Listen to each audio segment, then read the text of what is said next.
जी, अस्सलाम वालेकुम। आज मैं आपको सेलर बोर्ड के बारे में बताना चाहता हूँ। It's just an accounting software just like सेलेक्स एंड सेलर लेजर, बट इसकी प्राइस जो है पर मंथ वो काफ़ी कम है। इसमें हमें मंथली जो पैकेजेस हैं वो $19 और $29 पर मंथ में मिल जाते हैं। अगर हमारे मंथली ऑर्डर्स जो हैं वो 3000 से कम हैं तो हमें $19 वाला पैकेज मिल जाएगा। और अगर हमारे मंथली ऑर्डर्स जो हैं वो 3000 से इंक्रीज़ करते हैं तो हम ईज़िली $29 पर मंथ वाला पैकेज ले सकते हैं। इसमें हमारे पास एडिशनल अकाउंट्स आ जाते हैं $29 में, जिसमें हम एडिशनल यूज़र्स डाल सकते हैं। अगर आपका वीए है तो आप उसको उसमें डाल सकते हैं। और जो $19 पर मंथ वाला है उसमें उसमें हमारे पास एक एडिशनल यूज़र होता है, प्लस हम उसमें डिफरेंट 4 अमेज़न अकाउंट्स की डिटेल्स डाल सकते हैं। और सेलर बोर्ड जो है वो उनके सारे ऑर्डर्स को ट्रैक करेगा। 150 ऑटो रिस्पॉन्ड ईमेल्स होंगी जो वो आपके ऑर्डर्स को सेंड कर सकता है। इसमें आप किसी भी कैंपेन को सेट कर सकते हैं, जैसे किसी एक प्रोडक्ट के ऊपर आप उसको सेट कर लें। इसके अलावा लाइव डैशबोर्ड की सर्विस भी है, सर्विस है इनकी, जिसमें बेसिकली हमें अपनी डिटेल्स जो हैं सारी जो हमारे आज के ऑर्डर्स होंगे वो सब कुछ हमें सामने नज़र आ रहा होगा। हमारा पीपीसी का डाटा ये आप उस लाइव ले रहे होते हैं अमेजोन से हर कुछ देर बाद, और हमारा ऑर्डर्स को उसी लिहाज से ये चेंज कर रहे होते हैं। इसके अलावा इसमें डेमो है इनका सेट टू किया हुआ। जब आप इनकी वेबसाइट पे जाएंगे ताकि आप इनको अच्छी तरह इनके सॉफ्टवेयर को चेक कर लें लेने से पहले, आप इसके डेमो को चेक कर सकते हैं, जिसके अंदर इन्होंने पहले से ही डमी डाटा डाला हुआ है। ठीक है, अगर आपको डेमो नहीं पसंद और आप कह रहे हैं कि हमें अब खुद अपने डाटा पे भी चाहिए, तो आप इनका मंथली एक ट्रायल ले सकते हैं, जिसमें आपको पर मंथ एक ट्रायल मिल जाएगा। इनफैक्ट अगर आप सनी भाई के लिंक के थ्रू जाएंगे तो आपको 2 मंथ के लिए ट्रायल मिल जाएगा, जिसके ऊपर आप अपना सारा डाटा डाल के देख सकते हैं। सारे एक्सपेंसेस डालेंगे, सारी डिटेल्स डालने के बाद आपको वो दिखाएगा कि वो कितना एफिशिएंट है यूज़ करने में। इसकी एक मोबाइल एप्लीकेशन भी है, जो तरीका मैं आपको बताऊंगा आगे, कि मोबाइल एप्लीकेशन को किस तरह से आपने डालना है। वो सारा डाटा आपको मोबाइल एप्लीकेशन पे भी ये दे रहा होता है। आपको देखें तो ये डेली के लिहाज से यहाँ पे आपको कॉस्ट दिखा रहा है। एडवर्टाइजिंग कॉस्ट जो उस टाइम पे आ रही है ये वो भी दिखा रहा है। इसमें एक्सपेंसेस जो आपके उस टाइम पे ऐड हो रहे हैं ये उनको ऐड करेगा। आपका नेट प्रॉफिट जो आ रहा है उनको दिखाएगा। इस मंथ का डेली का आप इसको चेंज कर सकते हैं इन टाइल्स को लास्ट मंथ का। और उसमें फोरकास्ट भी ये दिखा रहा होता है। अगर आप देखें यहाँ पे चार्ट्स के लिहाज से भी आपको दिखा रहा है पर मंथ जो है क्या आपका डिटेल आ रही है, नेट प्रॉफिट क्या आ रहा है, उस पर कॉस्ट क्या आ रही है आपकी, उन सबको चार्ट्स के लिहाज से भी अरेंज कर देता है। आप इन चार्ट्स को भी टाइल्स को अरेंज कर सकते हैं डेली के लिहाज से या कस्टम रेंज जो आप देखना चाहते हो। अभी अगर आप देखें तो मैंने इसको डेली पे चेंज किया। ये आपके सामने जो है वो डिटेल्स शो कर रहा है आपको। ये देखें, तो वो आपको डेली डिटेल्स दिखा रहा होता है। पीएल जो है, प्रॉफिट एंड लॉस स्टेटमेंट जो है, वो भी आपके सामने जो है अभी ये शो करेगा। ये इनिशियली मंथली के लिहाज से होती है, लेकिन आप इसको अपनी रेंज के लिहाज से अपनी कस्टम रेंज भी दे सकते हैं, डेली के भी दे सकते हैं। ये आपको शुरू से लेकर टोटल आपकी पीएल दिखा रहा होगा। इसके आखिर में कॉलम है जो अभी हाइड हो चुका है स्क्रीन साइज की वजह से। वहाँ पे आपको टोटल दिखा रहा होता है और आपको पर मंथ भी दिखा रहा होता है। अगर आप लास्ट मंथ की देखें यहाँ पे फरवरी के लिहाज से, तो उसमें एक्सपेंसेस और नेट प्रॉफिट वो दिखा रहा है। उसमें क्या एक्सपेंसेस आए हैं, रेंट कितना दिया आपने, वेयर हाउस के क्या एक्सपेंसेस थे, क्या कितना एडवर्टाइजिंग कॉस्ट थी, कितना आपने अकाउंटिंग सॉफ्टवेयर की कॉस्ट थी, कॉस्ट ऑफ गुड्स क्या थी, वो सारी डिटेल्स में अमेजोन से फेच करके यहाँ पे आपको दिखा रहा होता है। एक और फीचर जो है इसका वो है ट्रेंड्स का। ये काफ़ी सारी चीज़ें जो है आपको ट्रेंड्स के लिहाज से दिखा रहा होता है। आपका डेली ट्रेंड क्या रहा है, पिछले वीक का ट्रेंड था, वीकली के किस तरह के ट्रेंड्स रहे हैं, आपके मंथली किस तरह के ट्रेंड्स रहे हैं, लास्ट 12 मंथ्स में आपने सेल्स किस कब इंक्रीज हुई हैं, कब डिक्रीज हुई हैं। ठीक है, कितने परसेंटेज में इंक्रीज हुई हैं, कितने परसेंट में डिक्रीज हुई हैं, ये सारी डिटेल्स उस लिहाज से आपको दिखा रहा होता है। ठीक है, इसमें इन्वेंट्री की कैलकुलेशन, स्टॉक की कैलकुलेशन, एक्सपेंसेस, ये सब कुछ बड़ी ही डिटेल्स में दिया जाता है। डैशबोर्ड भी उस तरह से कैलकुलेट किया जाता है। मैं आपको आगे से और फीचर्स दिखाऊंगा। जी, अस्सलाम वालेकुम। हम लोग सेलर बोर्ड को जो है इंटीग्रेट करेंगे। हम लोग sunnyali.com/sellerboard लिंक के थ्रू जाएंगे ताकि हमें 2 मंथ का फ्री ट्रायल मिल सके। जब आप इसे खोलेंगे तो आपको 2 मंथ्स का कंप्लीट फ्री ट्रायल मिल जाएगा।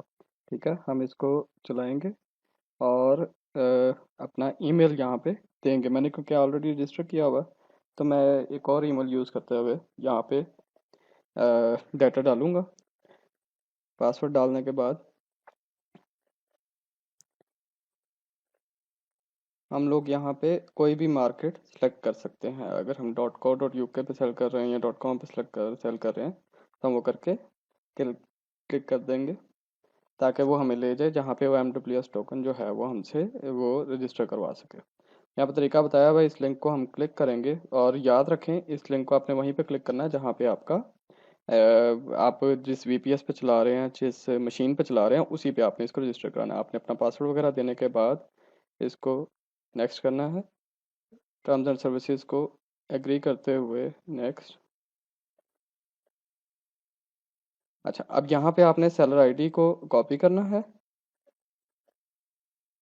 मैंने ये इन्फॉर्मेशन छुपाई हुई है क्योंकि it can be use for anything. तो खैर यहाँ नेक्स्ट करते हुए यहाँ हम सेलर आईडी डाल देंगे और वापस समझाएंगे, और MWS टोकन जो हमें इशू किया हुआ है अमेजोन ने इस एप्लीकेशन के लिए, हम उसको कॉपी करेंगे और यहाँ पे पेस्ट कर देंगे।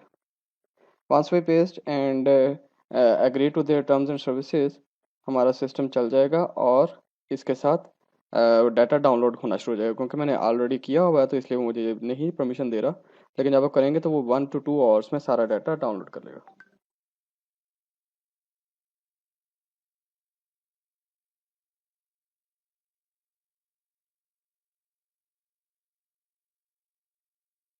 जी अस्सलाम वालेकुम। अब हम देखेंगे कि हम सेलर बोर्ड के अंदर जो है वो कॉस्ट ऑफ गुड्स किस तरह से ऐड करें। हम प्रोडक्ट के टैब पे जाएंगे, सेलर बोर्ड खोलने के बाद आप देखें यहाँ पे डिफरेंट तरह की कॉस्ट दी हुई है। बेसिकली आप एक कांस्टेंट कॉस्ट भी ऐड कर सकते हैं। अगर आपका कांस्टेंट आया हुआ और अगर आपका वेरिएबल आया हुआ है तो हम पीरियोडिक सेलेक्ट करेंगे। ठीक है, हम एक पीरियड सेलेक्ट कर लेते हैं। लेट्स से दिसंबर में हमें कुछ इन्वेंट्री आई जिसमें देखें शुरू से लेके अब तक जो हमारा कॉस्ट ऑफ गुड्स आया हम उसको मेंशन करेंगे। लेट्स से हमने कुछ अमाउंट का $5000 का हमने मैन्युफैक्चरिंग करवाई और हमने यूनिट बनवाए। अब वो पर यूनिट के ऊपर उस कॉस्ट को डिवाइड कर रहा है। जिस तरह से हम कॉस्ट ऐड करते जाएंगे और उनके यूनिट्स ऐड करते जाएंगे, जो हमारे एक्सपेंसेस पर यूनिट आए होंगे मैन्युफैक्चरिंग के, वो हम लोग ऐड करते जाएंगे तो वो ऑटोमेटिकली कॉस्ट ऑफ गुड्स जो है वो कैलकुलेट करता जाएगा। अगर आप देखें कि हम लोग कैलकुलेट कर रहे हैं तो वो हर एक के अगेंस्ट उसको डिवाइड करता जा रहा है और हमारी टोटल कॉस्ट ऑफ गुड्स उसने सारे एक्सपेंस को डिवाइड करने के बाद 1000 यूनिट के ऊपर $6.28 निकाल लिया। ठीक है, जब हम इस बटन को क्लिक करते हैं तो वो कैलकुलेट करता है कि इस दिन तक आपके पास पिछले बैच की, जो इससे पहले अगर कोई आया है तो वो कितनी इन्वेंट्री इसके पास बची हुई थी। ठीक है, अभी कोई नहीं, अगर पहले इससे आया होता लेट्स से 1000 यूनिट पड़े होते तो वो यहाँ 1000 यूनिट लिख देता। लेकिन अब क्योंकि पहले नहीं था तो यहाँ पे कोई भी इन्वेंट्री पहले नहीं आई हुई थी तो हम उसको ऐड नहीं करेंगे। ठीक हो गया। तो लेट्स से अब तक की जो यूनिट की कॉस्ट थी वो दोबारा हम लोग मतलब और यूनिट की कॉस्ट जो इससे आगे हमें आई है। ठीक है, हम वो ऐड करेंगे। 500 यूनिट हमारे दोबारा उस दिन से लेके आगे आए। ठीक है, जो हमने ऐड किए और उनकी कॉस्ट को हमने इसमें ऐड कर दिया। उस कॉस्ट को ऐड करने के बाद जब हम लोग एक और पीरियड ऐड करेंगे, लेट जैसे हमने फरवरी के अंदर हमारे यूनिट्स आए, तो अब फरवरी के अंदर तब से लेके फरवरी तक अब देखें कि कॉस्ट ऑफ गुड्स उसने क्या रखी है उन 500 यूनिट्स की। ठीक है, और ये एक्यूमुलेट करता जा रहा है वक्त के साथ कि जो ऑलरेडी यूनिट आपके साथ पड़े हुए थे उनकी कॉस्ट ऑफ गुड्स क्या हुई, जो यूनिट्स और ऐड हुए उनकी कॉस्ट ऑफ गुड्स क्या थी। फाइनली अब आपके पास ओल्ड बैच के कितने यूनिट यहाँ बचे होंगे वो यहाँ पे कैलकुलेट कर लेगा 12 फरवरी तक। ठीक है, नेक्स्ट बैच जो आपने ऐड किया उसकी कॉस्ट ऑफ गुड क्या थी, मैन्युफैक्चरिंग आपने बेसिकली कितने में करवाई, कितने यूनिट्स थे जो जिनकी मैन्युफैक्चरिंग आपने करवाई। लेट्स से $15,000 हमारे लगे 15,000 यूनिट पे, तो हमारी प्रोडक्ट कॉस्ट उसने कैलकुलेट कर ली $1। ठीक हो गया। शिपिंग कॉस्ट हमने की $6,000, तो फॉर $15,000 पे तो हमारे $0.4 पर यूनिट शिपिंग कॉस्ट आई। ठीक है, पेपल फी $400 डालिए तो हमने, तो हमें पर यूनिट $0.3 पेपल फी ऐड हुई हमारे एक्सपेंस के अंदर। तो टोटल जो हमारी इस टाइम पे अगर आप देखें तो उसने हमारी एक्यूमुलेट करके जो कॉस्ट ऑफ गुड निकाल लिया। अब इस टाइम पे जो यूनिट्स उसके पास होंगे वो 1.43 है। अब इसने एक्यूमुलेट, आपको सोच रहे होंगे कि बैक से टोटल हमने डिफरेंट डाली और यहाँ पे क्यों नहीं डाली, क्योंकि उसके पास एक्चुअल कॉस्ट ऑफ जो यूनिट्स था उसका डाटा अमेजोन से नहीं आया, उसमें हमने कोई भी यूनिट ऐड नहीं किए। ठीक है, तो हम इसको अगर एफबीएम पे कर रहे होंगे तो एफबीएम पे जो कॉस्ट ऑफ गुड्स हम रखेंगे उस टाइम के ऊपर, वो उसी टाइम पे उनको कैलकुलेट कर रहा होगा। एफबीए के ऊपर ऑटोमेटिकली ये डाटा उठा लेता है अमेजोन से, और अमेजोन इसे बताता है किस टाइम के ऊपर कितने यूनिट्स पड़े हुए थे, तो ये उस लिहाज से कॉस्ट ऑफ गुड को वेरीफाई कर लेता है। जैसे हम जी अस्सलाम वालेकुम। अब हम देखेंगे हम एक्सपेंसेस किस तरह ऐड करेंगे सेलर बोर्ड के अंदर। हम सेलर बोर्ड को खोलेंगे और एक्सपेंसेस के टैब पे जाएंगे। क्लिक करने के बाद हम लोग नीचे जाएंगे और इस इंपोर्ट के टैब पे टेम्पलेट को डाउनलोड कर लेंगे। टेम्पलेट डाउनलोड करने के बाद एक्सेल की फाइल है ये खुलेगी। हम लोग इसको अनेबल एडिटिंग करेंगे, और once it's able to edit हम इसमें वैल्यूज डालना शुरू कर देंगे। डेट हम इस फॉर्मेट में डालेंगे कि पहले मंथ आएगा, फिर डे आएगा, फिर ईयर आएगा। मैं आज की डेट डाल रहा हूँ ताकि हमें पता लग जाए। कुछ डमी वैल्यूज ऐड करूँगा अभी, क्योंकि मैं प्रोडक्ट का एसक्यू ओरिजिनल यूज़ कर रहा हूँ तो इसलिए वो डाटा मैं छुपा रहा हूँ। ठीक है, और एसक्यू ऐड करने के बाद हम लोग मार्केट प्लेस ऐड करेंगे कि amazon.com है या .co.uk है। वो डिटेल्स ऐड करने के बाद हम लोग यहाँ पे वैल्यू लिख देंगे जो हमारे एक्सपेंस आए हैं। हम इसमें मंथली वैल्यू भी ऐड कर सकते हैं जो कि हर मंथ फिर वो रिपीट करना शुरू कर देगा सेलर बोर्ड ऑटोमेटिकली, और वन टाइम वैल्यू भी ऐड कर सकते हैं जो कि हम लोग सिंगल टाइम ऐड करेंगे।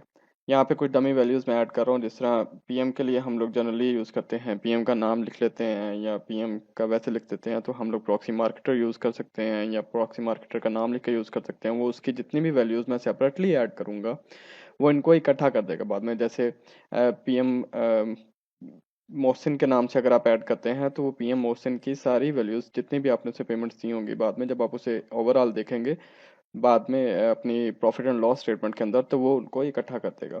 हाइपर की वैल्यू अगर हमने हाइपर के ऊपर रिटर्न दिए हुए हैं या रिफंड्स दिए हुए हैं तो हम उसको रिफंड्स के नाम से मेंशन कर सकते हैं या हाइपर रिफंड के नाम से मेंशन कर सकते हैं, पीएम रिफंड के नाम से मेंशन कर सकते हैं। जब हम उसे मेंशन करेंगे तो वो हमारा खुद ही सेपरेट वैल्यूज़ एक्यूमुलेट कर देगा। यहाँ मैं उनको सेपरेट वैल्यूज़ इसलिए दे रहा हूँ ताकि मैं बाद में आपको दिखा सकूँ कि वो एक्यूमुलेट होके इकट्ठी हो वैल्यूज़ किस तरह से नज़र आती हैं।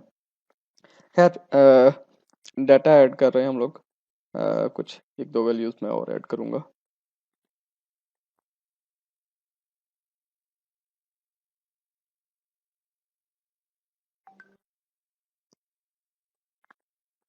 जितना आपका डाटा अच्छी तरह से अरेंज होगा उतना ही आपको आपके सिस्टम को समझने में आसानी होगी, आपके ग्राफ्स अच्छे बनेंगे, आपको ये अंदाज़ा होगा कितने पैसे हम अब तक इस लॉन्च के अंदर, पर्टिकुलर लॉन्च के अंदर पीएम्स को दे चुके हैं, कितने पैसे हम रिफंड्स में दे चुके हैं, कितने पैसे हम लोग डिफरेंट जगहों पे यूज़ कर चुके हैं।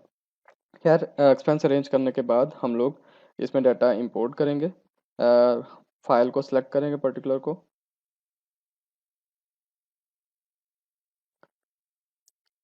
एक्सपेंस शीट को ऐड करने के बाद जब हम लोग इसको अपलोड कर देंगे तो वो ऑटोमेटिकली इस पूरी शीट को आपके एक्सपेंसेस के अंदर ऐड कर लेगा। Let me just show you. हमने 26 को डाटा ऐड किया था और ये देखें आप 26 में उसने सारी वैल्यूज़ को यहाँ एक्सपेंसेस के अंदर सेपरेटली ऐड कर दिया। एक्सपेंसेस के अंदर आप जब भी देखेंगे तो वो डेट्स को एक्सपेंसेस को सेपरेटली डेट्स के लिहाज से अरेंज करेगा, वो कभी भी एक्यूमुलेट एक्सपेंसेस के अंदर नहीं करेगा।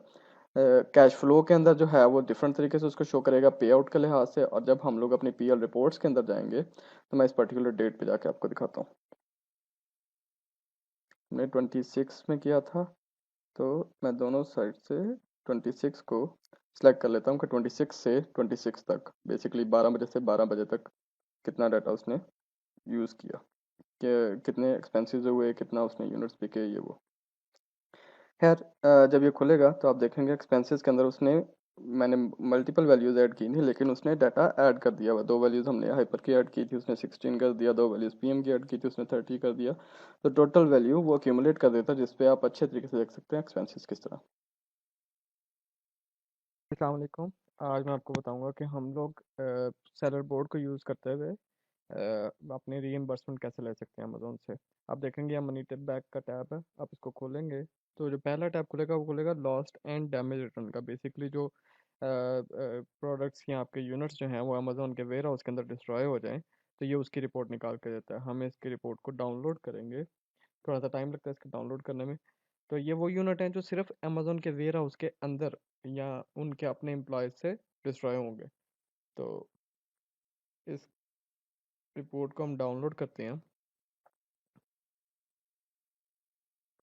हाँ, रिपोर्ट डाउनलोड होने के बाद थोड़ा टाइम लगेगा क्योंकि ज़्यादा बड़ी रिपोर्ट होती है और वो बड़ी देर से ऑर्डर्स को चेक कर रहा होता है। 18 मंथ से वो लेके आज की डेट से पिछले 18 मंथ तक वो सब ऑर्डर्स को चेक करता है बारी बारी। खैर, जब हम इसको रिपोर्ट को खोलेंगे, दिस इज द रिपोर्ट। तो इसके अंदर हमें नजर आएगा कि हमारे कौन से यूनिट्स, कितने यूनिट्स जो हैं और किस SKU के वो हमारे ख़राब हुए हैं, जो रीइंबर्समेंट हमें नहीं हुई अमेज़ोन की तरफ से और हमें होनी चाहिए थी। तो वो अब मेरे क्योंकि कोई नहीं था, तो इसलिए अब मैं रिटर्न्स के अंदर चेक करूँगा कौन सी ऐसी रिटर्न्स हैं जो मुझे 45 डेज़ ऊपर होने के बावजूद वो कस्टमर से वापस नहीं आई और मुझे उनका अब रीइंबर्समेंट अमाउंट लेनी है अमेज़ोन से, क्योंकि अमेज़ोन ने कस्टमर को रिफ़ंड कर दिया हुआ है। ठीक है, और फिर कस्टमर से 45 डेज़ के बाद अमेज़ोन पैसे वापस ले लेता है। तो अब हमें भी वो पैसे वापस चाहिए क्योंकि हमारा यूनिट वापस नहीं आया। ठीक है, कस्टमर ने फेक क्लेम किया। जब मैं इस रिपोर्ट को खोलूंगा आप देखेंगे 48 डेज हो गए हैं इस यूनिट को। ठीक है, और ये वो बता रहा है कि इसके पैसे अमेजोन ने आपको वापस नहीं किए और इसका यूनिट जो है वो नहीं आया। ठीक है, यहाँ इसमें कोई ख़राबी हो गई या कोई इशू हो गया तो आप इस यूनिट को चेक करें। बाकी को देखेंगे तो मेरे बाकियों के अभी कम दिन हुए हैं। खैर, मैं इसको खोलूंगा, सेलर सेंट्रल पे जाऊंगा। सेलर सेंट्रल पे जाके गेट सपोर्ट में जाऊंगा। गेट सपोर्ट में जाके यहाँ और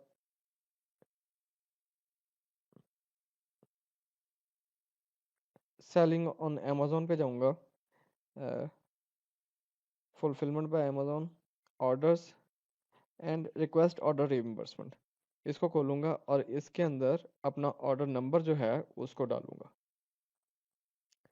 यहाँ कुछ इशू आता है कॉपी पेस्ट करने में, तो मैं ज़रा इसको सेट कर लूँ। एक मिनट दे। खैर, जितने यूनिट्स अगर 45 डेज से कम हुए हैं अभी आप, तो आप इस फीचर को यूज़ नहीं कर सकते। आप इस फीचर को तभी यूज़ कर सकते हैं जब आपके यूनिट्स को आपका रिफंड आए हुए 45 डेज से ज़्यादा हो जाए और स्टिल अमेज़ोन को यूनिट वापस ना मिला हो, और यूनिट वापस ना मिलने के बावजूद अमेज़ोन ने आपको रीइंबर्स भी ना किया हो। आपने एक चीज़ का ख्याल रखना है कि इसमें वो यूनिट नहीं होने चाहिए जिनको आपने खुद रीइंबर्स कर दिया हो। ठीक है, या खुद रिफंड किया हो। खैर, ये मेरे पास यूनिट आ गया। अब मैंने प्रोडक्ट की इन्फॉर्मेशन जो छुपा दिया, अब आप नीचे देखेंगे वो लिखा हुआ है कि नॉट रीइंबर्स्ड, कि ये यूनिट जो है ये वापस आ गया अमेजोन के पास लेकिन ख़राब है। और ये आपने, मैं क्योंकि मैंने ऑप्शन ली हुई है कि मैंने ख़राब यूनिट को रिफर्बिश नहीं करके बेचना, तो उसने मेरा यूनिट वो ज़ाया कर दिया। ठीक है, तो वो कह रहा है कि इस वजह से मैं आपको रीइंबर्समेंट नहीं दूंगा, लेकिन स्टिल मैं आपको बताने लगा हूँ केस कैसे खोलना है। तो आप यहाँ जाएंगे, टेम्पलेट को यूज़ करते हुए यहाँ से डाटा उठाएंगे, कॉपी पेस्ट करेंगे, ऑर्डर नंबर लिखते हैं पहले यहाँ पे। ठीक है, आपके लिए भी इजी हो जाएगा। तो यहाँ हम ऑर्डर नंबर लिखेंगे, जिस ऑर्डर के अगेंस्ट हमने वो डिटेल्स लेनी है, इसको कॉपी करेंगे और कॉपी करके हम लोग वहाँ उसी जगह पेस्ट कर देंगे। ठीक है, ऑर्डर नंबर हम वहाँ से उठा के नीचे पेस्ट कर देंगे ऑर्डर नंबर की जगह पे, और हम लोग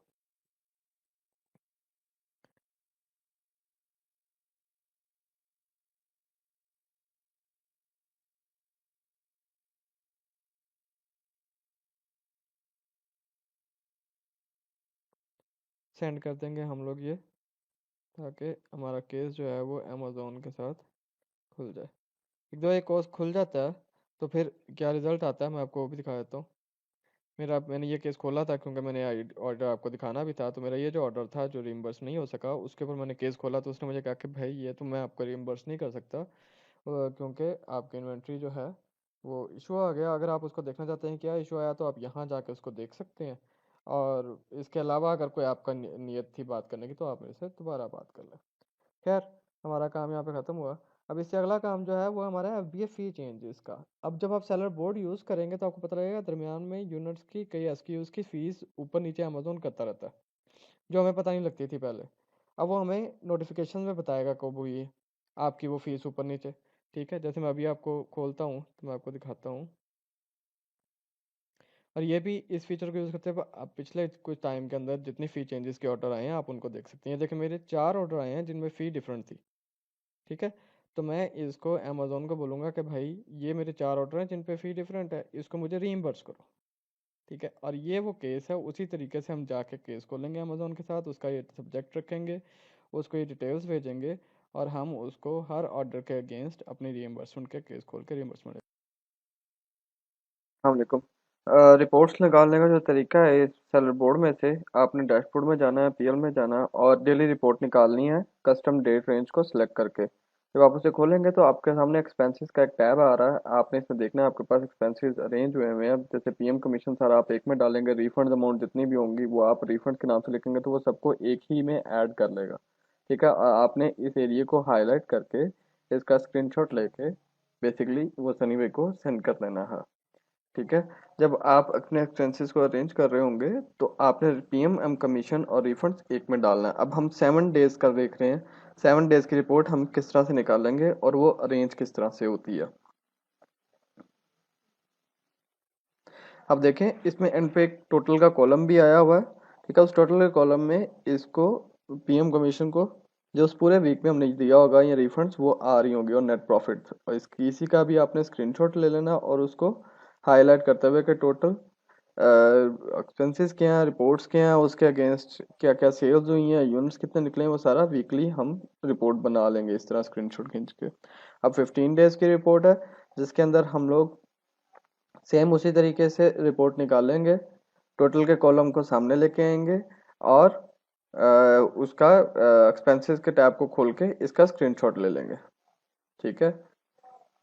अब देखें कि एंड पे सारी अमाउंट्स इस तरह आई हुई हैं। अब हम 1 मंथ का निकालेंगे और उसी तरीके से टोटल का कॉलम को सामने लेके आएंगे, एक्सपेंसेस के टैब खोलेंगे। आप देखेंगे यहाँ पे एक्सपेंसेस जो हैं वो इंक्रीज कर गए हैं। 1 मंथ के अंदर आप मुख्तलिफ तरह के एक्सपेंसेस डालते हैं तो वो इंक्रीज कर जाते हैं और वो मुख्तलिफ डेज पे डिवाइड होते हैं। लिहाजा टोटल का कॉलम जब सामने ला के हम सिर्फ एक्सपेंसेस और नेट प्रॉफिट का टैब का स्क्रीनशॉट लेंगे तो हमें क्लियर हो जाएंगी कि क्या क्या क्या एक्सपेंसेस हमने इस मंथ के अंदर किए हैं और किधर किधर किए हैं और उसमें नेट प्रॉफिट हमें कितना बचा।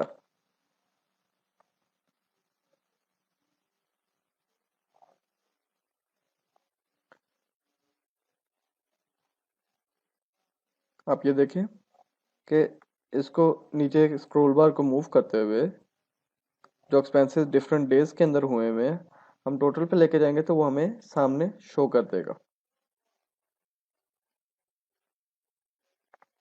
हमने इसका स्क्रीनशॉट लेना है,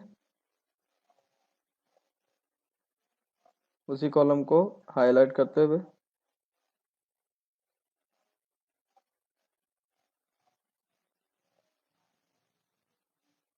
ठीक है, ये हम सामने। और आप जब एक्सपेंसेस को अरेंज करेंगे कि कितने रिफंड्स कितने गए हैं वो रिफंड्स के नाम से ही डालेंगे, पीएम कमीशन को पीएम कमीशन के नाम से ही डालेंगे, टूल्स और इस तरह की अलग अलग चीज़ों को उनके अपने नाम से एक नेम यूज़ करेंगे तो वो सारे एक्सपेंसेस को इकट्ठा करता जाएगा, एक्यूमुलेट करता जाएगा। अब हम पीपीसी की तरफ जाएंगे, पीपीसी में हम 7 डेज का स्क्रीनशॉट लेंगे, 7 डेज पे हम लोग फिल्टर करके ऑल पीरियड को सिलेक्ट करेंगे और स्क्रीनशॉट लेंगे। फिर हम 30 डेज का पीपीसी का स्क्रीनशॉट लेंगे और ऑल पीरियड को सिलेक्ट करेंगे तो वो हमें सारी डिटेल्स एक जगह दे देगा। इसका स्क्रीनशॉट लेते हुए हम ये जो है वो सनी भाई को सेंड कर देंगे। देन हम लोग और स्क्रीनशॉट हमें लेने की ज़रूरत है सिर्फ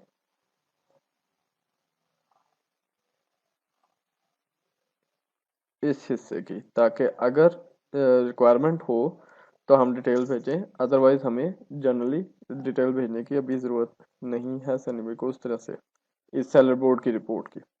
तो स्टॉक के टैब खोलेंगे हम। स्टॉक के टैब में अगर आप देखें तो ये बता रहा होगा कि कौन सा प्रोडक्ट हमारा आउट ऑफ स्टॉक जा रहा है और कब हमें रीऑर्डर करना चाहिए, कितने यूनिट्स के वहाँ पड़े हुए हैं, कितनी वैल्यू का स्टॉक वहाँ पड़ा हुआ है, वो जो आपके कॉस्ट ऑफ गुड्स प्रोडक्ट के अंदर आप ऐड करेंगे तो कॉस्ट ऑफ गुड्स ऐड करने के बाद यहाँ पे उसकी वैल्यू भी वो रिजल्ट शो करना शुरू कर देगा। अगर आप देखें यहाँ पे सामने मैं प्रोडक्ट का दिखाता हूँ तो यहाँ पे प्रोडक्शन डेज भी शो कर रहे होते हैं, ठीक है? तो आप प्रोडक्शन डेज में डाल सकते हैं कि प्रोडक्शन कितने दिन में हुई, शिपिंग टू एफपीए में कितने दिन लिए, क्योंकि हमारा प्रेप सेंटर हम यूज़ नहीं करते तो हम शिपिंग टू एफपीए और डेज वगैरह डायरेक्टली डालेंगे और उसको अप्लाई कर देंगे तो उस लिहाज से वो हमारा हमें शो करना शुरू कर देगा कि कब हम आउट ऑफ स्टॉक हो जाएंगे अपनी डेली वेलोसिटी को लेकर, या कब हमें रीऑर्डर करने की ज़रूरत है। ठीक है, जज़ाकल्लाह।